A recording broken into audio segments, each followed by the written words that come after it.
Hello and welcome to the Regent Street and Carnaby Street shopping photo run. This is the third route for the 5 kilometre shopping run, and we start at Piccadilly Circus. Now, I've called this the trendy shopping route because in some respects that was why it was built. It started to be built in about 1811 and it's called Regent Street after Prince Regent, who would later become George IV. Now, you'll notice in London that there are quite a few places with the word Regent preceding it, such as Regent's Park, which dates from about 1811, and there's Regent's Canal, which dates from about 1820, as well as Regent Street, which is here.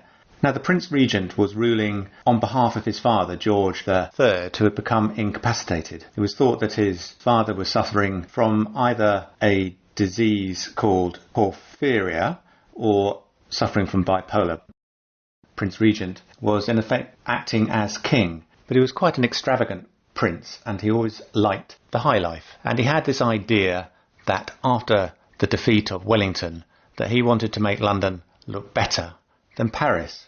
And he had this concept of building a route from his residence, Carlton House, which was just by the Mall, all the way up to Regent's Park, where he was thinking of having another palace. And just to position where Carlton House was, if you are on the Mall and just go through Admiralty Arch and you've got Carlton Terrace on your right hand side, that's where his Carlton House would have been, and it would have been directly in line with St James's Palace where his father was. Now, this was an example of grand design and it was put together by John Nash, and it's one of our first examples of grand town planning. He wanted to create a very wide street, flagship street even, which in a sense created a divide between the rich west in Mayfair and the poorer industrial areas to the east in Soho.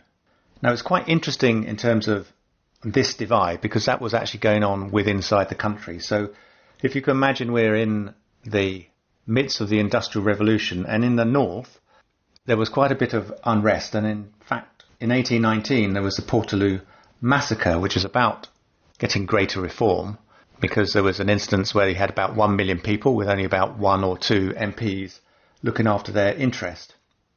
And there was also an issue that we just finished the Napoleonic Wars, and therefore the country was in depression. There was also the Corn Laws, which in a sense inflated the price of corn to the benefit of the rich, but not necessary to the poor. So this divide was quite striking in other areas in terms of society. However, it was a great boom for those who had money and for shoppers at the time. Because when George IV became king in 1820, his extravagance for parties and other sorts of events increased considerably, to the point that he became extremely unpopular as a king for his spending habits. But in a sense that tended to fuel the shopping district inside this area. Now, when he eventually built it, he had to make some compromises. So he had to have a curve to bypass St James's Square, which is why we have the curve at the start of Regent Street. Now, it was supposed to go all the way up to Regent's Park, but it actually stops at Portland Place, which is where the BBC is. So it's designed as the centre of fashion, and it was there to rival Bond Street. And it instigated several rules which restricted what type of shops were allowed onto Regent Street. The street was completely redeveloped between the period of 1895 to 1927. So most of the buildings you see there date from that particular period. In fact, the only surviving structure that remains is All Souls Church, which is just next to the BBC, just in the north part of Regent Street. Halfway up Regent Street, we turn right down Beak Street and then into Carnaby Street. Now, this has a different history altogether. So we're on the poorer side of the divide. And when we look at the map here, we can see it's about the time when it started to be built up in 1683 by Richard Tyler. Now, this was Fields, and it was built on the site of Carnaby House. And you'll notice on the map there is a pest house fields. And there used to be a pest house here, or pestilence house, where if you had some form of disease or thought you had had a disease, you were put into this place of isolation. And if we think back into 1665, we just had a plague just before the Great Fire of London, which killed a sixth of the population. So it certainly did have its merits. Later on in 1735, you'll see further up Carnaby Street there's a pub called the Shakespeare's Head. Now there has been a pub around this area since then, and it was allegedly started by relations of Shakespeare himself. The area of Carnaby Street also has another link to disease and infection, and that is to do with the cholera outbreak, which took place between 1853 and 1854. Now at the time it was causing something in the region of 10,000 deaths in the area, and there was a physician called John Snow who basically mapped out where the cholera cases were being recorded. And what he found was that they seemed to come from a pump that was located in Broad Street. And interestingly, there was a brewery just next door, and there were no reported cases of cholera in that establishment. And that's not really surprising in modern science, because we know that the making of beer actually gets rid of any impurities. As we moved into the 20th century, Carnaby Street becomes famous for both music and fashion. It is known as the centre for the swinging 60s, and the Rolling Stones, Jimi Hendrix, Liz Taylor have been there. In the 80s it served the needs of the punk movement, the new romantics, as well as the mods and the rockers, and is still famous for some edgy fashion and music today. As we come out of there we get into Great Marlborough Street. Now this was named after the first Duke of Marlborough. Now he was around the same time as Charles II, and he was fighting the French, and he is famous for a number of different battles, notably Ramillies and Blenheim, or hence Blenheim Palace. Another interesting fact about the first Duke of Marlborough, he is directly related to Winston Churchill. Also on Great Marlborough Street is Liberty's, which is a fantastic looking building. And although it looks Tudor, it actually dates from 1924, from the Tudor Revival, where they recycled the woods from two ships, HMS Impregnable and HMS Hindustan. And finally we end up at Oxford Circus, which is known as Regent Circus because it was a turning circle to take you either onto Oxford, to the city, or to the north.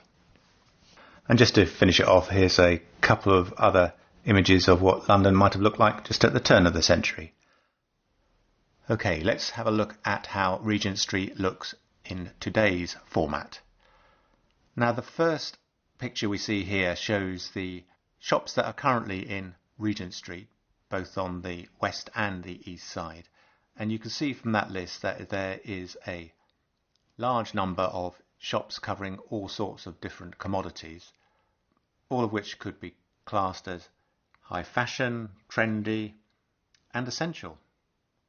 So there's something to see for everyone along Regent Street. And of course there's Hamleys, which is the great toy store right in the middle. And when we look at the shops in Carnaby Street, you can see that they're quite a lot different in terms of where they're focused. So they'll be focused on particular brands such as Doc Martens, or there's Levi shops. But there'll be a number of other places nearby for food and drink. In fact, in the King Street next door to it, it has a lot of places to eat and drink along that street as well. So there's a lot in that area to explore and enjoy. Now if we go and have a look at the run itself, what we're going to go through is show this at speed. We start looking at the illuminations in Piccadilly, and then we turn left and head towards Regent Street, which is in between the two right buildings on the right hand side, just past the tube station, and you can see that it bends around to the right hand side. And it's always good to have a look at some of the shops and browse around if you can, depending on what speed you're going. And then if we go towards the right hand side, we then take the turning out towards Beak Street, which comes about a third the way up Regent Street. And there's a brown building just in front of it. And we come along and we've got Golden Square to the right, King Street just there, Kingly Court there, and then turn left here up into Carnaby Street. Now we can see the street is a lot narrower, but the shops are a lot smaller, they're quirkier, and they also have a great deal of interest. So I'm sure you'll find this an enjoyable street. As we come towards the end, we get to Great Marlborough Street, and the first thing we see on our left-hand side is Liberties, and then the street on our right is Argyle Street. That'll take you out to the Palladium. Then we get into Regent Street again. Hamleys is to our left. We come up, and then we have the Apple shop. As we get to the end of this particular tour, we will end up in Oxford Street. As you can see, the signposts, and then we're ready to go on to our last section of Oxford Street. But before we do that, we might as well have a look at some of the sights that you can see along the way. Now, one of the things about Regent Street is that it has so much, and it's a question of what mindset works best for Regent Street shopping or the trendy shopping. Now, it's completely up to you how you go about your run or your mindset as you're running the photo run. And one of the things I found very useful in this particular street, because there are so many shops, is to look at something simple like jeans and t-shirt and just explore the different shops in terms of how they market, sell, display, and the sort of environment that you get as you go into the different types of shops along the route.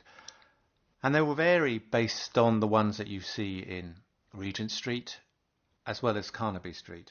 However, let's go through some of the sites that we've got on this particular section.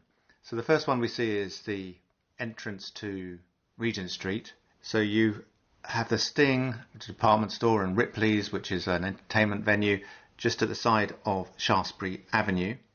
As we go a bit further along, we have Cores in Regent Street, so that's quite an interesting in terms of the building. Then Regent Street looking forward towards Beak Street, which you can see just on the right hand side. You can see how wide this street is and how it all looks similar because it's all made of Portland stone. Up into Carnaby Street as we're exiting to Ganton Street, you get some big electrical plug and socket which highlights some of the creative talent inside this area of Soho, which it is known for today. And then as we're coming into Carnaby Street, we have the overall sign of all the different types of shops, and then we end up coming out towards Liberties. As I said, this is one was built with timber from two ships. Then there's the Palladium just on Argyle Street.